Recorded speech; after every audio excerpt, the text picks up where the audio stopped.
ನಮಸ್ಕಾರ. ಮುಖ್ಯಾಂಶಗಳು. ಗ್ರಾಮಗಳ ಮೂಲಸೌಕರ್ಯಕ್ಕೆ ಆದ್ಯತೆ.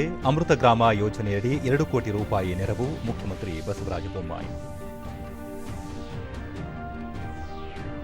ಗಡಿ ಜಿಲ್ಲೆಗಳಲ್ಲಿ ಕನ್ನಡ ಶಾಲೆಗಳ ಅಭಿವೃದ್ಧಿ. ಮಾತೃಭಾಷೆ ಮಾಧ್ಯಮಕ್ಕೆ ಒತ್ತು. ಕೇಂದ್ರ ಸಚಿವ ಎ. ನಾರಾಯಣಸ್ವಾಮಿ.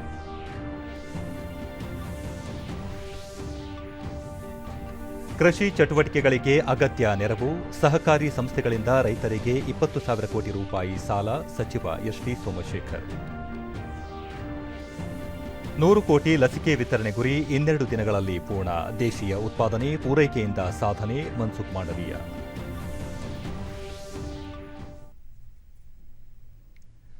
ವಾರ್ತೆಗಳ ವಿವರ. ದಾವಣಗೆರೆಯಲ್ಲಿ ಇಂದು ಜಿಲ್ಲಾಧಿಕಾರಿಗಳ ನಡೆ ಹಳ್ಳಿಗಳ ಕಡೆ ಕಾರ್ಯಕ್ರಮದ ಭಾಗವಾಗಿ ಹಲವು ಯೋಜನೆಗಳ ಫಲಾನುಭವಿಗಳಿಗೆ ಮುಖ್ಯಮಂತ್ರಿ ಬಸವರಾಜ ಬೊಮ್ಮಾಯಿ ಸವಲತ್ತುಗಳನ್ನು ವಿತರಿಸಿದರು. ಈ ವೇಳೆ ಸಂಸದ ಜಿಎಂ ಸಿದ್ದೇಶ್ವರ್, ಶಾಸಕ ಎಸ್ವಿ ರಾಮಚಂದ್ರಪ್ಪ, ರಾಜಕೀಯ ಕಾರ್ಯದರ್ಶಿ ಎಂಪಿ ರೇಣುಕಾಚಾರ್ಯ ಮತ್ತಿತರರು ಉಪಸ್ಥಿತರಿದ್ದರು. ಬಳಿಕ ಮುಖ್ಯಮಂತ್ರಿ, ರಾಜ್ಯದ ಬೆಳವಣಿಗೆಗಾಗಿ ಸರ್ಕಾರ ಸಮಗ್ರ ಅಭಿವೃದ್ಧಿಯ ಕಲ್ಪನೆ ಹೊಂದಲಾಗಿದ್ದು, ಇದಕ್ಕಾಗಿ ಹಲವು ಯೋಜನೆಗಳನ್ನು ರೂಪಿಸಲಾಗಿದೆ. ಜಲಜೀವನ್ ಮಿಷನ್ ಯೋಜನೆಯ ಸಹಕಾರಕ್ಕಾಗಿ ರಾಜ್ಯದಿಂದ 2,000 ಕೋಟಿ ರೂಪಾಯಿ ಬಿಡುಗಡೆ ಮಾಡಲಾಗಿದೆ. ಗ್ರಾಮಗಳ ಅಭಿವೃದ್ಧಿಗೆ ಆದ್ಯತೆ ನೀಡಲಾಗಿದೆ. ವರ್ಷದ ಕೊನೆಯ ವೇಳೆಗೆ ರಾಜ್ಯದ 20 ಆದರ್ಶ ಗ್ರಾಮಗಳನ್ನು ರೂಪಿಸುವ ಗುರಿ ಹೊಂದಲಾಗಿದೆ.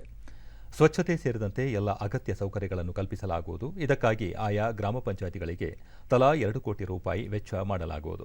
ಪರಿಶಿಷ್ಟ ಜಾತಿ ಪಂಗಡಗಳ ಅಭಿವೃದ್ಧಿಗಾಗಿ ಕೌಶಲ್ಯ ತರಬೇತಿ ನೀಡಲಾಗುತ್ತಿದೆ ಎಂದು ತಿಳಿಸಿದರು. ಅಭಿಪ್ರಾಯ ಪಡ್ಕೊಂಡ ನಂತರವೇ ಅದನ್ನು ನಾವು ಪ್ರಕಟಣೆ ಮಾಡ್ತೀವಿ. ಇನ್ಕ್ಲೂಡಿಂಗ್ ಸ್ಕೂಲ್ಸ್ ಬಗ್ಗೆ ನಾವು ಎಕ್ಸ್ಪರ್ಟ್ ಚರ್ಚೆ ಮಾಡಿ ಸಮಗ್ರವಾಗಿ ಎಲ್ಲವೂ ಚರ್ಚೆ ಮಾಡ್ತೀವಿ. ಸ್ಕೂಲ್ಸು, ಇನ್ನು ಕೆಲವು ಕಮರ್ಷಿಯಲ್ ಎಸ್ಟಾಬ್ಲಿಷ್ಮೆಂಟು ಮತ್ತು ಬಾರ್ಡರಲ್ಲಿ ಕೆಲವು ಓಡಾಟಕ್ಕೆ ಎಲ್ಲ ಸಮಗ್ರವಾಗಿ ಚರ್ಚೆ ಮಾಡಿ ಒಂದೇ ಬಾರಿ ತೀರ್ಮಾನವನ್ನು. ಇದಕ್ಕೂ ಮುನ್ನ ಕೋವಿಡ್-19 ಸಾಂಕ್ರಾಮಿಕದ ಹಿನ್ನೆಲೆಯಲ್ಲಿ ಸ್ಥಗಿತಗೊಂಡಿದ್ದ ರಾಜ್ಯ ಸರ್ಕಾರದ ಮಹತ್ವಾಕಾಂಕ್ಷೆಯ ಜಿಲ್ಲಾಧಿಕಾರಿಗಳ ನಡೆ ಹಳ್ಳಿಗಳ ಕಡೆ ಕಾರ್ಯಕ್ರಮಕ್ಕೆ ಮುಖ್ಯಮಂತ್ರಿ ಬಸವರಾಜ ಬೊಮ್ಮಾಯಿ ಉಪಸ್ಥಿತಿಯಲ್ಲಿ ಇಂದು ಮರುಚಾಲನೆ ನೀಡಲಾಯಿತು. ಸಚಿವರಾದ ಆರ್. ಅಶೋಕ, ಕೆಎಸ್ ಈಶ್ವರಪ್ಪ, ಸಂಸದ ಜಿಎಂ ಸಿದ್ದೇಶ್ವರ ಸೇರಿದಂತೆ ಮತ್ತಿತರರು ಉಪಸ್ಥಿತರಿದ್ದರು. ಬಳಿಕ ಮುಖ್ಯಮಂತ್ರಿ ವಿವಿಧ ಇಲಾಖೆಗಳು ಆಯೋಜಿಸಿದ್ದ ವಸ್ತು ಪ್ರದರ್ಶನವನ್ನು ವೀಕ್ಷಿಸಿದರು. ದಾವಣಗೆರೆಯ ನ್ಯಾಮತಿಯಲ್ಲಿ ಮುಖ್ಯಮಂತ್ರಿ, ಗಡಿ ಜಿಲ್ಲೆ ಸೇರಿದಂತೆ ರಾಜ್ಯದ ಅನೇಕ ಜಿಲ್ಲೆಗಳಲ್ಲಿ ಕೋವಿಡ್-19 ಸೋಂಕು ಇಳಿಮುಖವಾಗುತ್ತಿದ್ದು, ಪಾಸಿಟಿವಿಟಿ ದರ 1%ಕ್ಕಿಂತ ಕಡಿಮೆ ಇದೆ. 12 ದಿನಗಳಲ್ಲಿ ತಜ್ಞರ ಸಮಿತಿಯೊಂದಿಗೆ ಚರ್ಚಿಸಿ ಕೋವಿಡ್ ನಿಯಮಾವಳಿಗಳಲ್ಲಿ ಸಡಿಲಿಕೆ ಸೇರಿದಂತೆ ಶಾಲೆಗಳ ಆರಂಭ, ವಾಣಿಜ್ಯ ಚಟುವಟಿಕೆ ಹಾಗೂ ಗಡಿ ಜಿಲ್ಲೆಗಳಲ್ಲಿ ಸಂಚಾರ ನಿರ್ಬಂಧಗಳ ಮೇಲಿರುವ ನಿಯಮಾವಳಿಗಳನ್ನು ಕಡಿತಗೊಳಿಸುವ ಕುರಿತು ನಿರ್ಧಾರ ಕೈಗೊಳ್ಳಲಾಗುವುದು ಎಂದು ತಿಳಿಸಿದರು.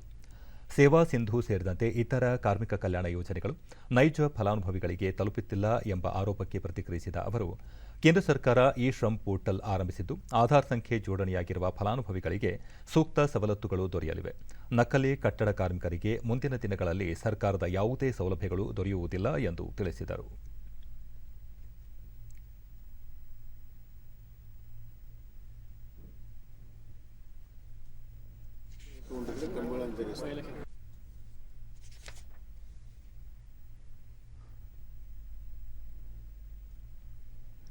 ಮೈ ಶುಗರ್ ಕಾರ್ಖಾನೆಯನ್ನು ಸರ್ಕಾರಿ ಸ್ವಾಮ್ಯದಲ್ಲೇ ಉಳಿಸಿಕೊಳ್ಳುವಂತೆ ಆಗ್ರಹಿಸಿ ಮಂಡ್ಯ ಜಿಲ್ಲಾ ರೈತ ಹಿತರಕ್ಷಣಾ ಸಮಿತಿ ನಡೆಸುತ್ತಿರುವ ಧರಣಿ ಸ್ಥಳಕ್ಕೆ ಮುಖ್ಯಮಂತ್ರಿ ಬಸವರಾಜ ಬೊಮ್ಮಾಯಿ ಇಂದು ಭೇಟಿ ನೀಡಿ ಮನವಿ ಸ್ವೀಕರಿಸಿದರು.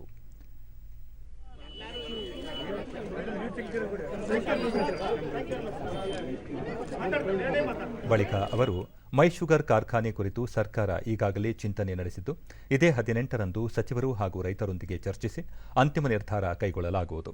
ಈ ವಿಚಾರದಲ್ಲಿ ರೈತರಿಗೆ ಸಿಹಿ ಸುದ್ದಿ ಸಿಗಲಿದೆ ಎಂದು ತಿಳಿಸಿದರು. ಹಲವಾರು ಕಾರ್ಖಾನೆಗಳಿಗಾಗಲೇ ಬಂದಾಗಿರುವುದು, ಶಾಶ್ವತ ಬಂದಾಗಿರುತ್ತದೆ. ಆ ಸ್ಥಿತಿಗಳು ಹೋಗಬಾರದು ಅನ್ನುವಂಥದ್ದು ನಮ್ಮ ಕಳಕಳಿ. ಈ ಕಾರ್ಖಾನೆ ಕಬ್ಬನ್ನು ನುಡಿಸಿದ್ರೆ ಮಾತ್ರ ಈ ಸಕ್ಕರೆ ನಾಡಿಗೆ ನಾವು ಗೌರವ ಕೊಟ್ಟಂತಾಗುತ್ತೆ. ಈ ಭಾವನೆಯಿಂದ ನಾನು ಮುಂದಿನ ದಿನಗಳಲ್ಲಿ ಎಲ್ಲ ಮಾಹಿತಿಯನ್ನು ಪಡ್ಕೊಂಡು, ನನಗಾಗಲೇ ನಮ್ಮ ಸಂಬಂಧಪಟ್ಟ ಜೊತೆಗೆ ಮಾತನಾಡಿದ್ದೇನೆ. 15ನೇ ತಾರೀಕು ಇದೇ ವಿಷಯಕ್ಕೆ ಮೈ ಶುಗರ್ನ ಭವಿಷ್ಯವನ್ನ ತೀರ್ಮಾನ ಮಾಡುವಂತ ಮಹತ್ವದ ಒಂದು ಸಭೆಗೆ ತಮ್ಮೆಲ್ಲರನ್ನೂ ಕೂಡ ಪ್ರಮುಖರನ್ನ ನಾನು ಎಷ್ಟು ಜನ ಪ್ರತಿನಿಧಿಗಳಿದ್ರು ಎಲ್ಲರೂ ಕೂಡ ಬರಬೇಕು ಅಂತ ಆಹ್ವಾನವನ್ನು ಕೊಟ್ಟಿದ್ದೇನೆ. ಅವತ್ತು ನಮ್ಮ ಅಧಿಕಾರಿಗಳು ಇರ್ತಾರೆ, ನಮ್ಮೆಲ್ಲ ಮಂತ್ರಿಗಳು ಇರ್ತಾರೆ. ಒಟ್ಟಾರೆ ಒಂದು ಒಳ್ಳೆಯ ನಿರ್ಣಯ ಅವತ್ತು ತಾವು ನಿರೀಕ್ಷೆ ಮಾಡಬಹುದು ಅನ್ನುವಂಥ ಮಾತನ್ನು ನಾನು ಹೇಳಕ್ಕೆ ಇಷ್ಟಪಡ್ತೇನೆ. ಬೆಂಗಳೂರು ನಗರ ಜಿಲ್ಲೆ ಆನೇಕಲ್ ತಾಲೂಕಿನ ಬಳ್ಳೂರಿನಲ್ಲಿ ನೂತನವಾಗಿ ನವೀಕರಣಗೊಂಡಿರುವ ಸರ್ಕಾರಿ ಶಾಲಾ ಕಟ್ಟಡವನ್ನು ಕೇಂದ್ರ ಸಾಮಾಜಿಕ ನ್ಯಾಯ ಮತ್ತು ಸಬಲೀಕರಣ ಖಾತೆ ರಾಜ್ಯ ಸಚಿವ ಎ ನಾರಾಯಣಸ್ವಾಮಿ ಇಂದು ಲೋಕಾರ್ಪಣೆ ಮಾಡಿದರು.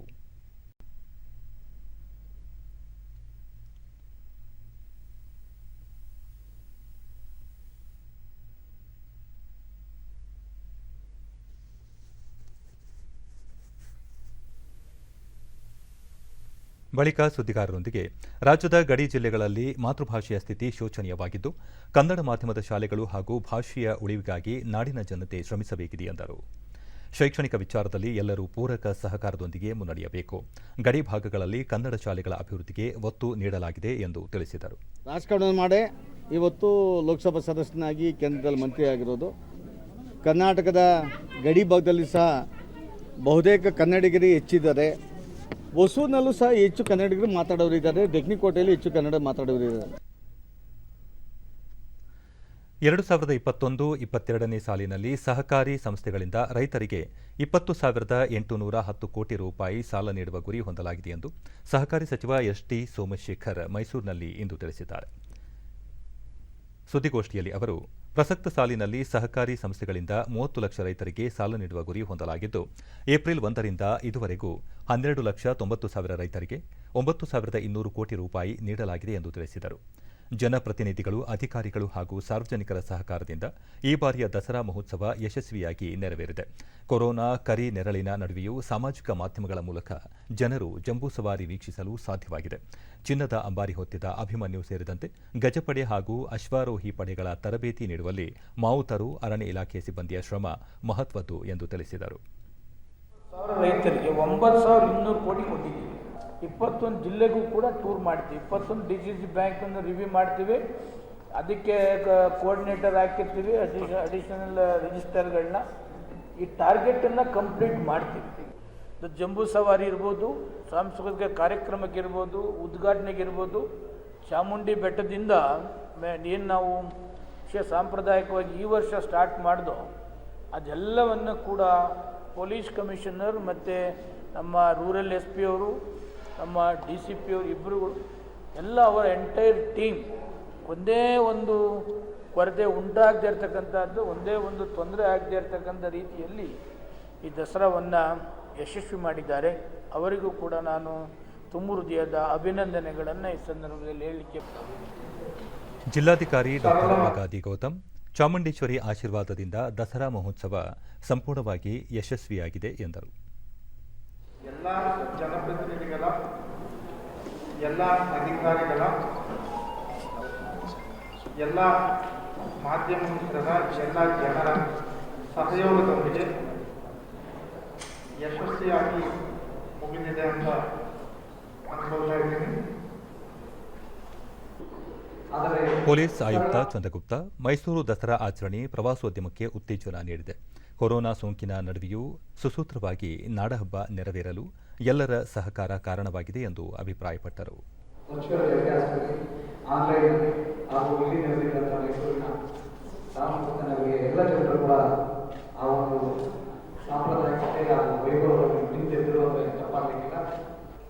ತಾಯಿ ಚಾಮುಂಡೇಶ್ವರಿ ಉತ್ಸವ ಮೂರ್ತಿಯನ್ನು ತಗೊಂಡು ಹೋಗಬೇಕು ಅಂತ ಜಿಲ್ಲಾ ಮಂತ್ರಿಗಳು ನಿರ್ಧಾರ ತಗೊಂಡಾಗ ತುಂಬಾ ಉತ್ಸಾಹದಿಂದ ಅದರಲ್ಲಿ. ನೂತನ ರಾಷ್ಟ್ರೀಯ ಶಿಕ್ಷಣ ನೀತಿ ಅಡಿಯಲ್ಲಿ ವೈದ್ಯಕೀಯ ಶಿಕ್ಷಣ ಸೇರ್ಪಡೆ ಕುರಿತು ತಜ್ಞರೊಂದಿಗೆ ಚರ್ಚಿಸಿ ಅಗತ್ಯ ಮಾರ್ಪಾಡು ಮಾಡಲಾಗುವುದು ಎಂದು ಆರೋಗ್ಯ ಮತ್ತು ವೈದ್ಯಕೀಯ ಶಿಕ್ಷಣ ಸಚಿವ ಡಾ. ಕೆ. ಸುಧಾಕರ್ ಚಿಕ್ಕಬಳ್ಳಾಪುರದಲ್ಲಿ ಇಂದು ತಿಳಿಸಿದ್ದಾರೆ. ಸುದ್ದಿಗಾರರೊಂದಿಗೆ ಅವರು, ನೂತನ ರಾಷ್ಟ್ರೀಯ ಶಿಕ್ಷಣ ನೀತಿ ದೇಶಾದ್ಯಂತ ಹಂತ ಹಂತವಾಗಿ ಅನುಷ್ಠಾನಗೊಳ್ಳುತ್ತಿದ್ದು, ಮೊದಲ ಹಂತದಲ್ಲಿ ಪ್ರಾಥಮಿಕ, ಪ್ರೌಢ ಹಾಗೂ ಉನ್ನತ ಶಿಕ್ಷಣದ ಸೇರ್ಪಡೆಗೆ ಆದ್ಯತೆ ನೀಡಲಾಗಿದೆ. ವೈದ್ಯಕೀಯ ಶಿಕ್ಷಣವನ್ನು ಸೇರ್ಪಡೆಗೊಳಿಸುವ ಕುರಿತು ಮುಂದಿನ ದಿನಗಳಲ್ಲಿ ತಜ್ಞರಿಂದ ಸಲಹೆ ಪಡೆದು ಬಳಿಕ ತೀರ್ಮಾನ ಕೈಗೊಳ್ಳಲಾಗುವುದು ಎಂದರು. ವೈದ್ಯಕೀಯ ಶಿಕ್ಷಣವು ಸದ್ಯ ಭಾರತೀಯ ವೈದ್ಯಕೀಯ ಆಯೋಗದ ಕಾಯ್ದೆಯಡಿಯಲ್ಲಿಯೇ ನಡೆಯುತ್ತಿದೆ ಎಂದು ಅವರು ವಿವರಿಸಿದರು. ವಿಶೇಷವಾಗಿ ಈಗಾಗಲೇ ಹೊಸದಾಗಿ ಹಳೆ ಏನು ವ್ಯವಸ್ಥೆ ಇತ್ತು ಅದು ಹೋಗಿ ಈಗ NMC ಆಗಿದೆ.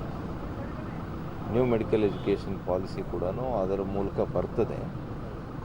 ಮುಂದಿನ ದಿನಗಳಲ್ಲಿ ವೈದ್ಯಕೀಯ ಶಿಕ್ಷಣಕ್ಕೆ ಈಗಾಗಲೇ ಒಂದು ವೃತ್ತಿಪರವಾಗಿರ್ತಕ್ಕಂಥ ಒಂದು ವ್ಯವಸ್ಥೆ ನಮ್ಮಲ್ಲಿ ಇರೋದ್ರಿಂದ ಬಹುಶಃ ಇದಕ್ಕೆ ಬೇಕಾದಂಥ ಕೆಲವು ಸಲಹೆಗಳು ಮತ್ತು ಕೆಲವು ಮಾರ್ಪಾಡುಗಳನ್ನು ಮಾಡ್ಬೋದು.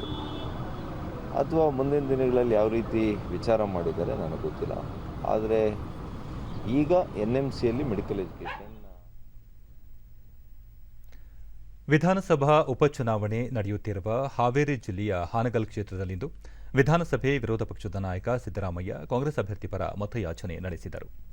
ಕೆಪಿಸಿಸಿ ಕಾರ್ಯಾಧ್ಯಕ್ಷ ಸಲೀಂ ಅಹಮದ್, ಯುವ ಕಾಂಗ್ರೆಸ್ ಅಧ್ಯಕ್ಷ ರಕ್ಷಾ ರಾಮಯ್ಯ, ಶಾಸಕರಾದ ಪಿಟಿ ಪರಮೇಶ್ವರ ನಾಯ್ಕ, ಲಕ್ಷ್ಮೀ ಹೆಬ್ಬಾಳ್ಕರ್, ಭೈರತಿ ಸುರೇಶ್, ಗಣೇಶ್, ಭೀಮಾನಾಯಕ್ ಮತ್ತಿತರರು ಭಾಗಿಯಾದರು. ಮಲಗುಂದ, ಹೇರೂರು, ತಿಳಿವಳ್ಳಿ ಸೇರಿದಂತೆ ಕೆಲ ಗ್ರಾಮಗಳಲ್ಲಿ ಮತಪ್ರಚಾರ ನಡೆಸಿದ ಅವರು, ಆಡಳಿತಾರೂಢ ಬಿಜೆಪಿ ಅಭಿವೃದ್ಧಿಯನ್ನು ಸಂಪೂರ್ಣ ನಿರ್ಲಕ್ಷಿಸಿದೆ. ಹಲವು ಜನಪರ ಯೋಜನೆಗಳನ್ನು ಕಡೆಗಣಿಸಲಾಗಿದೆ. ತಮ್ಮ ಅವಧಿಯಲ್ಲಿ ಜಾರಿಗೆ ತರಲಾಗಿದ್ದ ಅನ್ನಭಾಗ್ಯ, ವಿದ್ಯಾಸಿರಿ ಸೇರಿ ಹಲವು ಯೋಜನೆಗಳು ಸಾಮಾನ್ಯ ಜನರ ಅಭ್ಯುದಯಕ್ಕೆ ನೆರವಾಗಿದ್ದವು ಎಂದು ತಿಳಿಸಿದರು. ಒಬ್ಬೊಬ್ಬರಿಗೆ 7 kg ಕೃಷಿ ಭಾಗ್ಯ, ಶೂ ಭಾಗ್ಯ, ಶಾದಿ ಭಾಗ್ಯ, ವಿದ್ಯಾಸಿರಿ, ಸಾಲ ಮನ್ನಾ, ಇಂದಿರಾ ಕ್ಯಾಂಟೀನ್, ಭಾಗ್ಯ ಜ್ಯೋತಿ, ಬಡವರಿಗೆ ಸೂರಿಲ್ಲದವರಿಗೆ ಮನೆಗಳು. ಒಂದೇ ಒಂದು ಮನೆ ಸೂರಿಲ್ಲತಕ್ಕಂಥ ಜನ ಏನ್ ಮಾಡಬೇಕು? ಇದು ಬಡವರ ಪರವಾಗಿರ್ತಕ್ಕಂಥ ಸರ್ಕಾರನ. ರಾಜ್ಯದಲ್ಲಿ ಇಂದು ಹೊಸದಾಗಿ 264 ಕೋವಿಡ್ ಪ್ರಕರಣಗಳು ದೃಢಪಟ್ಟಿದ್ದು, ಇದರೊಂದಿಗೆ ಒಟ್ಟು ಸೋಂಕು ಪ್ರಕರಣಗಳ ಸಂಖ್ಯೆ 29,83,133ಕ್ಕೆ ಏರಿಕೆಯಾಗಿದೆ. ಇಂದು 421 ಮಂದಿ ಆಸ್ಪತ್ರೆಯಿಂದ ಬಿಡುಗಡೆಯಾಗಿದ್ದು, ಇದುವರೆಗೂ ಗುಣಮುಖರಾದವರ ಒಟ್ಟು ಸಂಖ್ಯೆ 29,35,659ಕ್ಕೆ ತಲುಪಿದೆ. ಇಂದು 6 ಮಂದಿ ಸಾವನ್ನಪ್ಪಿದ್ದು, ಮೃತಪಟ್ಟವರ ಸಂಖ್ಯೆ 37,937ಕ್ಕೆ ಏರಿಕೆಯಾಗಿದೆ. ಸದ್ಯ ರಾಜ್ಯದಲ್ಲಿ 9,508 ಸಕ್ರಿಯ ಪ್ರಕರಣಗಳಿವೆ ಎಂದು ಆರೋಗ್ಯ ಮತ್ತು ಕುಟುಂಬ ಕಲ್ಯಾಣ ಇಲಾಖೆ ತಿಳಿಸಿದೆ. ಬೆಂಗಳೂರಿನಲ್ಲಿ 121 ಮಂದಿಗೆ ಸೋಂಕು ತಗುಲಿದ್ದು, ಒಟ್ಟು ಸೋಂಕು ಪ್ರಕರಣಗಳ ಸಂಖ್ಯೆ 12,49,245ಕ್ಕೆ ಏರಿಕೆಯಾಗಿದೆ. ಇಂದು 132 ಮಂದಿ ಆಸ್ಪತ್ರೆಯಿಂದ ಬಿಡುಗಡೆಯಾಗಿದ್ದು, ಇದುವರೆಗೂ ಒಟ್ಟು 12,26,303 ಮಂದಿ ಗುಣಮುಖರಾಗಿದ್ದಾರೆ. ಸದ್ಯ 6,732 ಸಕ್ರಿಯ ಪ್ರಕರಣಗಳಿವೆ. ಬೆಂಗಳೂರಿನಲ್ಲಿ 3 ಸಾವನ್ನಪ್ಪಿದ್ದು, ಇದುವರೆಗೂ ಒಟ್ಟು 16,209 ಮಂದಿ ಸಾವನ್ನಪ್ಪಿದ್ದಾರೆ. ಬಾಗಲಕೋಟೆ, ಬಳ್ಳಾರಿ, ಬೆಳಗಾವಿ, ಬೀದರ್, ಚಿತ್ರದುರ್ಗ, ದಾವಣಗೆರೆ, ಧಾರವಾಡ, ಗದಗ, ಕೊಪ್ಪಳ, ವಿಜಯಪುರ ಜಿಲ್ಲೆಯಲ್ಲಿ ಯಾವುದೇ ಸೋಂಕು ಪ್ರಕರಣ ವರದಿಯಾಗಿಲ್ಲ. ಉಳಿದಂತೆ ರಾಜ್ಯದ ವಿವಿಧ ಜಿಲ್ಲೆಗಳಲ್ಲಿ ದಾಖಲಾಗಿರುವ ಸೋಂಕು ಪ್ರಕರಣಗಳ ಸಂಖ್ಯೆ ಈ ರೀತಿ ಇದೆ.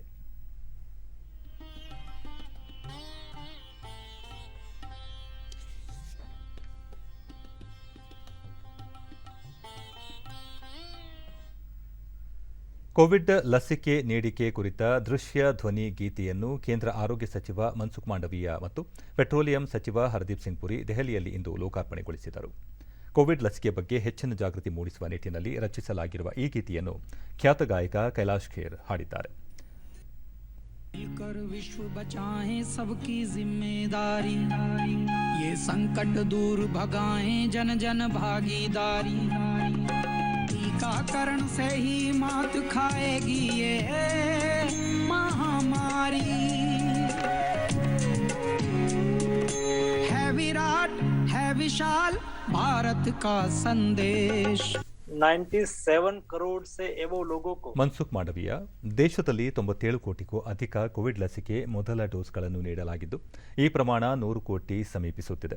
ಪ್ರಧಾನಿ ಅವರ ಸಬ್ಕಾ ಸಾಥ್ ಸಬ್ಕಾ ವಿಕಾಸ್, ಸಬ್ಕಾ ವಿಶ್ವಾಸ್ ಮತ್ತು ಸಬ್ಕಾ ಪ್ರಯಾಸ್ ಮಂತ್ರದೊಂದಿಗೆ ಈ ಸಾಧನೆ ಸಾಧ್ಯವಾಗಿದೆ. ನಮ್ಮ ಶಕ್ತಿ ಮೇಲೆ ವಿಶ್ವಾಸವಿರಿಸಿದರೆ ಉತ್ತಮ ಫಲಶ್ರುತಿ ದೊರೆಯುತ್ತದೆ ಎಂಬ ನಂಬಿಕೆಯನ್ನು ಪ್ರಧಾನಿ ಹೊಂದಿದ್ದಾರೆ. ಅದರಂತೆ ವಿಜ್ಞಾನಿಗಳ ಪರಿಶ್ರಮದಿಂದ ಕೋವಿಡ್ ಲಸಿಕೆಯನ್ನು ದೇಶೀಯವಾಗಿ ಅತಿ ಕಡಿಮೆ ಅವಧಿಯಲ್ಲಿ ಉತ್ಪಾದಿಸಲಾಗಿದೆ. ಸಾಮಾನ್ಯವಾಗಿ ಔಷಧವೊಂದರ ಸಂಶೋಧನೆಗೆ 5-6 ವರ್ಷ ಹಿಡಿಯುತ್ತಿತ್ತು. ಆದರೆ ಪ್ರಧಾನಿ ಅವರ ವಿಶೇಷ ಕಳಕಳಿಯಿಂದ ಔಷಧವು ಜನರಿಗೆ ತ್ವರಿತವಾಗಿ ಲಭ್ಯವಾಗಲು ಸಾಧ್ಯವಾಗಿದೆ ಎಂದರು. ಕೋವಿಡ್ ಲಸಿಕೆ ಉತ್ಪಾದನೆ ಮತ್ತು ಪೂರೈಕೆ ಸವಾಲಿನ ಕೆಲಸವಾಗಿದೆ. ಲಸಿಕೆಯನ್ನು ಸಂಗ್ರಹಿಸಿ ಕೊನೆಯ ಹಂತದವರೆಗೆ ಪೂರೈಸಲು ಅತ್ಯುತ್ತಮ ಸಾಗಣೆ ಜಾಲ ಮತ್ತು ಸಮನ್ವಯತೆ ಅಗತ್ಯವಾಗಿದೆ. ಎಲ್ಲರ ಶ್ರಮ ಮತ್ತು ಸಹಕಾರದೊಂದಿಗೆ ಈ ಕಾರ್ಯ ಯಶಸ್ವಿಯಾಗಿದೆ. ದೇಶದಲ್ಲಿ ಸದ್ಯ ಒಟ್ಟು ಜನಸಂಖ್ಯೆಯ 74% ಜನರಿಗೆ ಕೋವಿಡ್ ಲಸಿಕೆಯ ಮೊದಲ ಡೋಸ್ ನೀಡಲಾಗಿದ್ದು, 32% ಜನರಿಗೆ 2ನೇ ಡೋಸ್ ನೀಡಲಾಗಿದೆ. ನಿನ್ನೆ ಒಂದೇ ದಿನ 37 ಲಕ್ಷ ಡೋಸ್ ನೀಡಲಾಗಿದೆ ಎಂದರು. वैज्ञानिक हमारे साइंटिस्ट पर रखा हुआ विश्वास का ये परिणाम है। 2.5 करोड़ डोज एक दिन में एडमिनिस्टर करना एक इंडिया के लिए बहुत बड़ी उपलब्धि थी। उसके बाद अगले आने वाले वीक में हम 1000 मिलियन डोज यानी कि 100 करोड़ डोज लगाने में हम सक्सेस रहेंगे।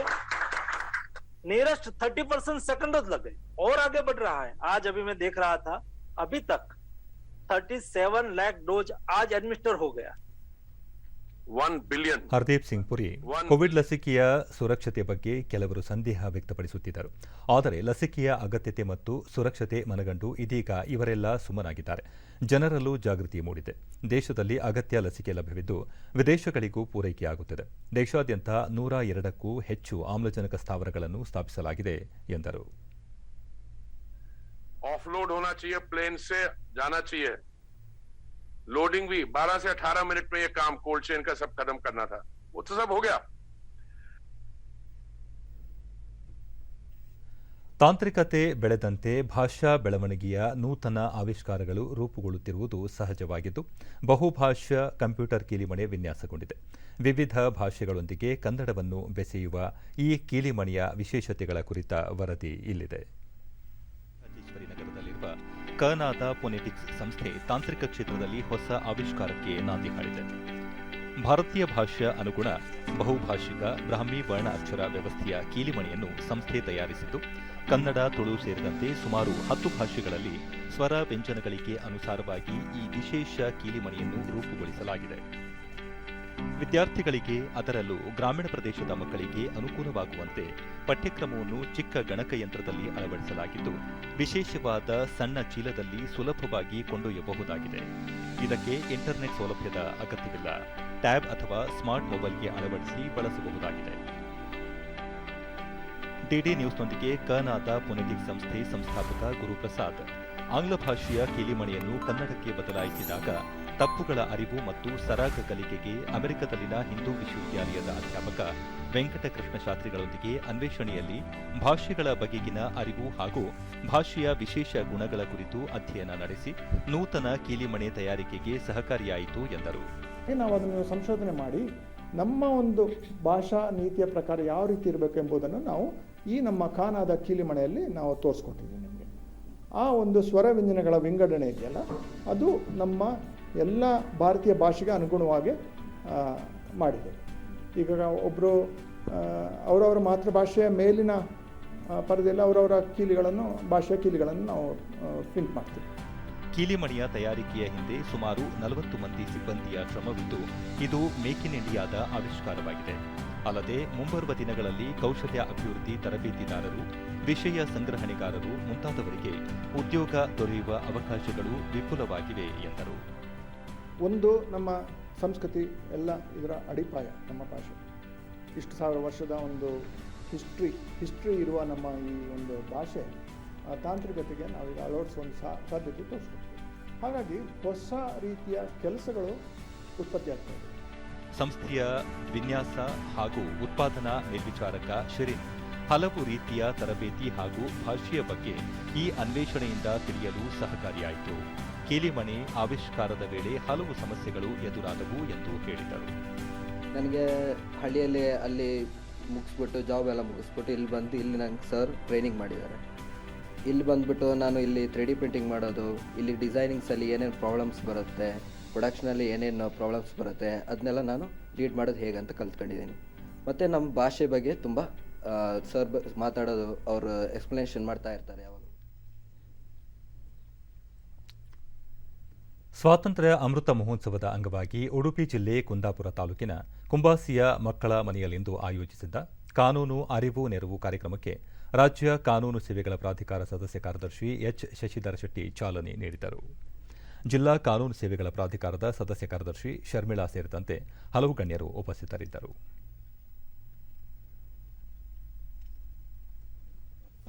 ತಮ್ಮೆಲ್ಲರನ್ನ ಮತ್ತೊಮ್ಮೆ ಸ್ವಾಗತಿಸಿ ಈ ಕಾರ್ಯಕ್ರಮವನ್ನು ಉದ್ಘಾಟನೆ ಮಾಡಿದಂಥ ಮಾನ್ಯ ಕಾನೂನು ಸೇವೆ ಪ್ರಾಧಿಕಾರ ಉಡುಪಿ, ತಮಗೆಲ್ಲ ಗೊತ್ತಿದೆ, ಕೋರ್ಟ್ನಲ್ಲಿ ಒಂದು ಕೇಸ್ ಹಾಕಿದರೆ ಮತ್ತು ಕಂಪೌಂಡಬಲ್ ಅಫೆನ್ಸ್ಗಳಿರ್ತವೆ, ಅಂತಹ ಪ್ರಕರಣಗಳಿರ್ಬೋದು ಎಲ್ಲ ಹಳ್ಳಿಗಳಲ್ಲಿ ಈ ಒಂದು. ಡಿಡಿ ನ್ಯೂಸ್ನೊಂದಿಗೆ ಎಚ್ ಶಶಿಧರ ಶೆಟ್ಟಿ. ಸಾರ್ವಜನಿಕರಿಗೆ ಅಗತ್ಯವಿರುವ ಸಾಮಾನ್ಯ ಕಾನೂನುಗಳ ಕುರಿತು ಜಾಗೃತಿ ಮೂಡಿಸುವ ಉದ್ದೇಶದಿಂದ ಈ ಕಾರ್ಯಕ್ರಮ ಆಯೋಜಿಸಲಾಗಿದೆ ಎಂದರು. ಕಾನೂನು ಅರಿವು ಕಾರ್ಯಕ್ರಮಗಳನ್ನು ಮಾಡಬೇಕು ಮತ್ತು ಅಲ್ಲಿರ್ತಕ್ಕಂಥ ಸಮಾಜದ ಕಟ್ಟಕಡೆಯ ವ್ಯಕ್ತಿಗೆ ಕಾನೂನಿನ ಬಗ್ಗೆ ಅರಿವನ್ನು ತಿಳಿಸಬೇಕು. ಮೊದಲನೇದಾಗಿ ನಮ್ಮ ಕಾನೂನು ಸೇವಾ ಪ್ರಾಧಿಕಾರದ ಅಸ್ತಿತ್ವವನ್ನು ಮತ್ತು ಅದರ ಕಾರ್ಯವೈಖರಿಯನ್ನು ಮತ್ತು ಯಾವ ರೀತಿ ಕಾನೂನು ಸೇವಾ ಪ್ರಾಧಿಕಾರವನ್ನು ಜನರು ತಲುಪಿದರೆ ಅವರಿಗೆ ಕಾನೂನಿನ ಅರಿವು ಮತ್ತು ನೆರವನ್ನು ಕೊಡಲಿಕ್ಕೆ ಸಾಧ್ಯ ಇದೆ ಅನ್ನೋದನ್ನು ತಿಳಿಸಬೇಕು ಅಂತಕ್ಕಂಥದ್ದು ನಮ್ಮ ಮೂಲ ಉದ್ದೇಶ. ಈ ಜನರು ಹೆಚ್ಚಿನ ಜನರಿಗೆ ಸಂಪನ್ಮೂಲ ವ್ಯಕ್ತಿ ಉದಯ್ ಕುಮಾರ್, ಸಮಾಜದ ಕಟ್ಟಕಡೆಯ ವ್ಯಕ್ತಿಗೂ ಕಾನೂನು ಸವಲತ್ತುಗಳು ದೊರೆಯಬೇಕು ಎಂಬುದು ಸಂವಿಧಾನದ ಮೂಲ ಆಶಯವಾಗಿದ್ದು, ಈ ನಿಟ್ಟಿನಲ್ಲಿ ಬುಡಕಟ್ಟು ಜನರ ಅಭಿವೃದ್ಧಿಗಾಗಿ ಸರ್ಕಾರ ರೂಪಿಸಿರುವ ಯೋಜನೆಗಳ ಕುರಿತು ಮಾಹಿತಿ ನೀಡಲಾಯಿತು ಎಂದರು. ಪ್ರತಿಯೊಬ್ಬ ನಾಗರಿಕ ಪ್ರಪಂಚದಿಂದ ಕಟ್ಟ ಕಡೆಯ ವ್ಯಕ್ತಿಯು ಕೂಡ ಈ ಸವಲತ್ತುಗಳು ಎಲ್ಲ ಸಂವಿಧಾನದಿಂದ ಸಿಗುವಂತಹ ಹಾಗೂ ಸರ್ಕಾರದಿಂದ ಸಿಗುವಂತಹ ಎಲ್ಲ ಸವಲತ್ತುಗಳು ಸಿಗಬೇಕೆನ್ನುವುದಾಗಿ. ಪಂಜಾಬ್ನ ಸಿಂಘು ಗಡಿಯ ಬಳಿ ನಡೆದಿದ್ದ ದಲಿತ ಕೃಷಿ ಕಾರ್ಮಿಕ ಲಖ್ಬೀರ್ ಸಿಂಗ್ ಹತ್ಯೆ ಪ್ರಕರಣವನ್ನು ಉನ್ನತ ಮಟ್ಟದ ತನಿಖೆಗೆ ವಹಿಸಬೇಕೆಂಬ ಆಗ್ರಹ ಕೇಳಿಬಂದಿರುವ ಬೆನ್ನಲ್ಲೇ ಹತ್ಯೆ ಆರೋಪಿ ಸರ್ಬ್ಜಿತ್ ಸಿಂಗ್ನನ್ನು 7 ದಿನಗಳ ಕಾಲ ಪೊಲೀಸ್ ವಶಕ್ಕೆ ನೀಡಲಾಗಿದ್ದು ತನಿಖೆ ಚುರುಕುಗೊಳಿಸಲಾಗಿದೆ. ಸಿಖ್ ಧರ್ಮ ಗ್ರಂಥಕ್ಕೆ ಅಗೌರವ ತೋರಿದ್ದರು ಎಂದು ಆರೋಪಿಸಿ ಈ ಹತ್ಯೆ ನಡೆದಿದೆ ಎನ್ನಲಾಗಿದ್ದು, ಘಟನೆ ಹಿನ್ನೆಲೆ ಸಿಂಘು ಗಡಿಯಲ್ಲಿ ಭದ್ರತೆ ಹೆಚ್ಚಿಸಲಾಗಿದೆ.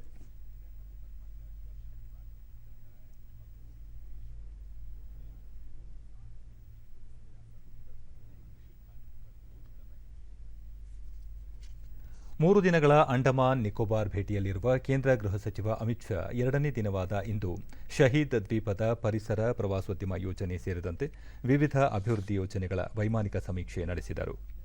ನಂತರ ನೇತಾಜಿ ಸುಭಾಷ್ ಚಂದ್ರ ಬೋಸ್ ದ್ವೀಪದಲ್ಲಿ ನಡೆದ ಸಾರ್ವಜನಿಕ ಕಾರ್ಯಕ್ರಮದಲ್ಲಿ ಅನೇಕ ಯೋಜನೆಗಳ ಶಂಕುಸ್ಥಾಪನೆ ಹಾಗೂ ಉದ್ಘಾಟನೆ ನೆರವೇರಿಸಿದರು. Andaman Nicobar lieutenant governor admiral D K Joshi ಉಪಸ್ಥಿತರಿದ್ದರು. मंत्री जी उद्घाटन करेंगे और कुछ परियोजनाओं का शिलान्यास करेंगे. हमारे द्वीपों के माननीय उपराज्यपाल एवं उपाध्याय ಅಮಿತ್ ಶಾ ಸ್ವಾತಂತ್ರ್ಯ ಅಮೃತ ಮಹೋತ್ಸವ ಮತ್ತು ನೇತಾಜಿ ಸುಭಾಷ್ ಚಂದ್ರ ಬೋಸ್ ಅವರ 125ನೇ ಜನ್ಮ ವರ್ಷಾಚರಣೆಯನ್ನು ಆಚರಿಸಲಾಗುತ್ತದೆ. ನೇತಾಜಿಯವರ ಜೀವನವನ್ನು ಅವಲೋಕಿಸಿದರೆ ಅವರಿಗೆ ಅನ್ಯಾಯವಾದಂತೆ ಅನಿಸುತ್ತದೆ. ಇತಿಹಾಸದಲ್ಲಿ ಅವರಿಗೆ ಸಲ್ಲಬೇಕಿದ್ದ ಸ್ಥಾನ ದೊರೆತಿಲ್ಲದಿರುವುದು ವಿಷಾದನೀಯ. ವರ್ಷಗಳ ಕಾಲ ಅನೇಕ ನಾಯಕರು ನೇತಾಜಿಯವರ ವರ್ಚಸ್ಸು ಕುಂದಿಸುವ ಪ್ರಯತ್ನ ಮಾಡಿದ್ದಾರೆ. ಆದರೆ ಇದೀಗ ಇತಿಹಾಸದಲ್ಲಿ ಅವರಿಗೆ ಸೂಕ್ತ ಸ್ಥಾನ ನೀಡುವ ಕಾಲ ಬಂದಿದೆ. ದೇಶಕ್ಕಾಗಿ ಪ್ರಾಣತ್ಯಾಗ ಮಾಡಿದ್ದ ಜನರಿಗೆ ಇತಿಹಾಸದಲ್ಲಿ ಸ್ಥಾನ ದೊರೆಯಬೇಕಾಗಿದೆ. ಆದ್ದರಿಂದಲೇ ಸರ್ಕಾರ ದ್ವೀಪಕ್ಕೆ ನೇತಾಜಿಯವರ ಹೆಸರನ್ನು ಮರುನಾಮಕರಣ ಮಾಡಿದೆ ಎಂದರು. ಅಂಡಮಾನ್ ನಿಕೋಬಾರ್ ದ್ವೀಪಗಳಲ್ಲಿ ಅಗಾಧ ಅಭಿವೃದ್ಧಿಯಾಗುತ್ತಿದ್ದು ಸಂಪರ್ಕಕ್ಕೆ ಒತ್ತು ನೀಡಲಾಗುತ್ತಿದೆ. ದ್ವೀಪಗಳಲ್ಲಿ ಇದೀಗ 4G ಜಾಲ ಲಭ್ಯವಾಗುತ್ತಿದೆ. ಪೋರ್ಟ್ ಬ್ಲೇರ್ ಅನ್ನು ಸ್ಮಾರ್ಟ್ ಸಿಟಿಯಾಗಿ ಅಭಿವೃದ್ಧಿಪಡಿಸಲಾಗುತ್ತಿದೆ ಎಂದರು. अपना उचित स्थान प्राप्त करे, उस दिशा में हमारी नई पीढ़ी आगे बढ़े कि एक बार अंडमान निकोबार जरूर आइए और आजादी की लड़ाई के तीर्थ स्थल को यहां आकर जरूर देखिए.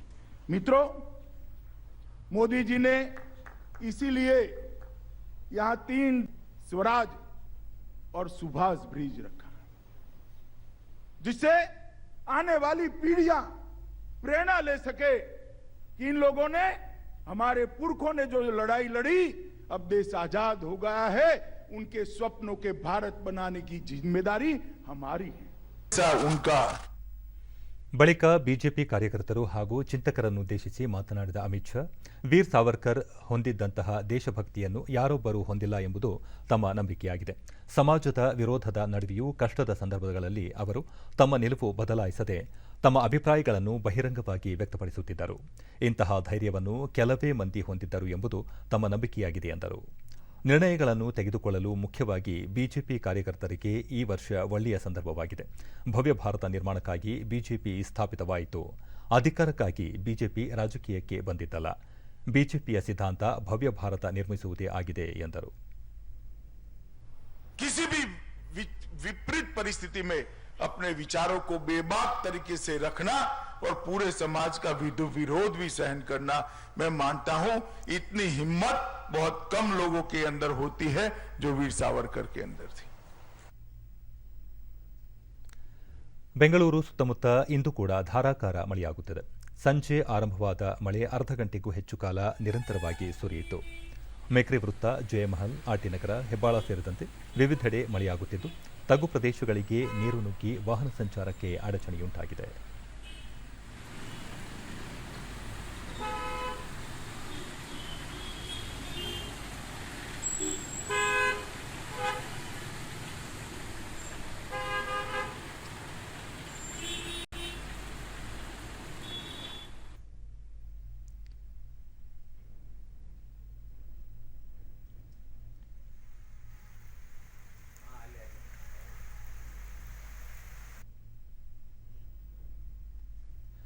ಕೊನೆಯಲ್ಲಿ ಮತ್ತೊಮ್ಮೆ ಮುಖ್ಯಾಂಶಗಳು.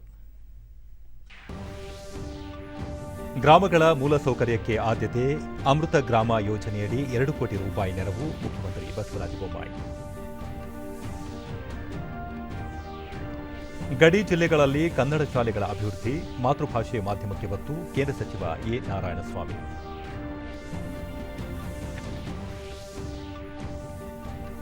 ಕೃಷಿ ಚಟುವಟಿಕೆಗಳಿಗೆ ಅಗತ್ಯ ನೆರವು, ಸಹಕಾರಿ ಸಂಸ್ಥೆಗಳಿಂದ ರೈತರಿಗೆ 20,000 ಕೋಟಿ ರೂಪಾಯಿ ಸಾಲ, ಸಚಿವ ಎಸ್.ಟಿ. ಸೋಮಶೇಖರ್.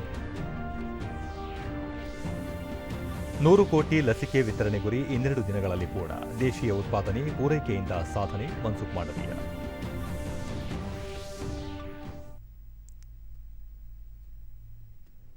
ನಮ್ಮ ವಾರ್ತಾ ಪ್ರಸಾರವನ್ನು ನೀವು ಡಿಡಿ ಚಂದನ ನ್ಯೂಸ್ ಯೂಟ್ಯೂಬ್ ಚಾನೆಲ್ನಲ್ಲೂ ವೀಕ್ಷಿಸಬಹುದು.